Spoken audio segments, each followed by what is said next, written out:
கேட்குற ஒரே கொஸ்டின் என்ன தெரியுமாங்க? அக்கா உங்களுடைய ஹேர் மட்டும் நல்லா சில்கியா சைனிங்கா லென்த்தா இருக்குக்கா, ஆனா சில டைம் பார்த்தா உங்க ஹேர் ஷார்ட்டா இருக்கு, சில டைம் பார்த்தா லென்த்தா இருக்கு அப்படி சொல்லி கேட்குறீங்க.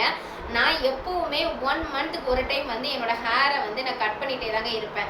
ஏன் அப்படின்னு பார்த்தீங்கன்னா, நான் வந்து என்னைக்கு வந்து எங்க அம்மா சீக்ரெட் ஹேர் ஆயில் வந்து நான் யூஸ் பண்ண ஆரம்பிச்சேனோ அன்னையிலேருந்து என்னோட ஹேர் வந்து லென்த் ஆகிக்கிட்டே போகுது. அதனால நான் வந்து என்னோட பிஸ்னஸ்க்காக அது கம்ஃபர்டபுளாக இல்லை அப்படிங்கிறதுனால நான் வந்து அப்பப்போ ஹேர் கட் பண்ணிக்கிட்டே இருப்பேங்க. ஆனால் ஹேர் கட் பண்ண பண்ண எனக்கு லென்த் ஆகிக்கிட்டே தான் போகுது.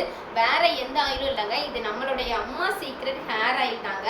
இந்த ஆயில் வந்து யூஸ் பண்ணுறதுனால முடி வந்து ரொம்பவே லென்த்தாக இருக்குது, ஹேர் ஃபால் இல்லை, டேண்ட்ரஃப் இல்லை, அதுவும் இல்லாமல் ஹேர் டென்சிட்டி ரொம்பவே அதிகமாகவே எனக்கு வந்து இருக்குங்க.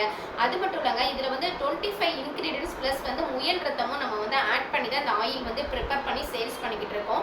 இது யூஸ் பண்ணுறதுனால நிறைய பேருக்கு வந்து பொடுகு தொல்லை இல்லைங்கிறாங்க, ஹேர் லென்த்தாக இருக்குன்னு சொல்லியிருக்காங்க. அது மட்டும் இல்லைங்க, முக்கியமாக ஒயிட் ஹேர் வந்து மறையுதுன்னு சொல்லியிருக்காங்க.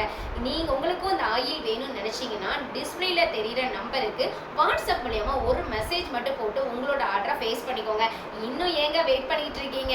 மிஸ் பண்ணிடாதீங்க. டக்குன்னு போய் நீங்கள் வாட்ஸ்அப்பில் போய் ஒரு மெசேஜ் போட்டு உங்களோட ஆர்டரை புக் பண்ணிக்கோங்க. Bye by.